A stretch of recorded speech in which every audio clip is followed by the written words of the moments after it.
Hey, it's Marcus Washington, MTC Media here, talking a little bit of Notre Dame football. So the Irish definitely are embracing being independent. Recently, there was a statement put out that as of the time we're recording this, Notre Dame right now feels very comfortable with how the agreement is with the college football playoffs. They're strengthening relationship with NBC. That as of now, they're going to stay independent. So we're not going to talk about they need to join a conference or if they want to join a conference. We're going to look at just a couple things going into Texas A&M, which is the biggest question is, what do you expect offensively out of this team?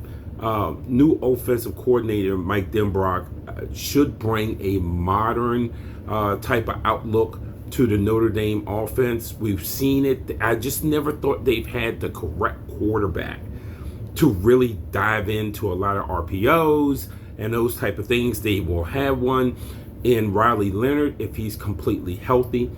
The Duke transfer is a dual threat quarterback, but again, he has to be completely healthy. Ironically enough, he was recovering from an injury in Duke's game last year against Notre Dame.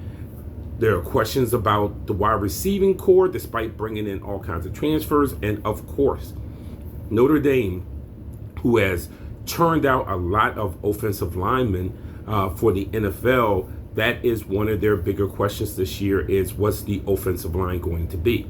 So it's going to be weird in game one because you're thinking to yourself, oh, I can't wait to see this new offense, Denbrock and what he did at LSU. Oh, hey, new quarterback that can run it, that looks like he can run it on paper, strong running game again, but the offensive line. So Notre Dame's defense, which should be good, which has one of the best defensive backfields in the country with Benjamin Morris and Xavier Watts. Do they come into the Texas A&M game and say, hey, let's throttle down what we want to do offensively and let this defense carry us? Or do they say, look, we hired Denbrock for a reason. We have this quarterback here for a reason, even though he's missed a lot of the offseason, recovering from injury. And, we want to flash what we can do with this quarterback.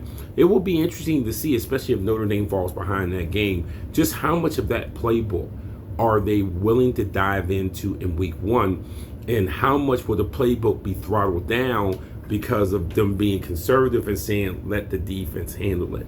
The defense should be good. The backfield should be good.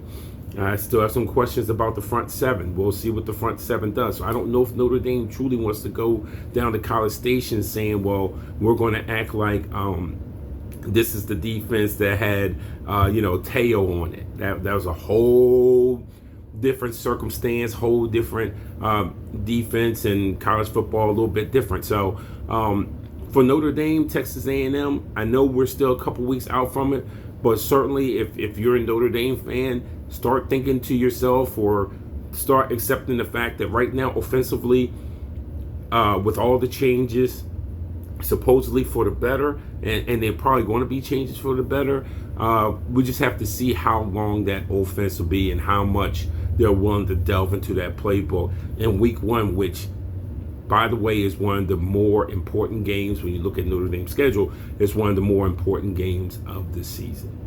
This is Marcus Washington, MTC Media.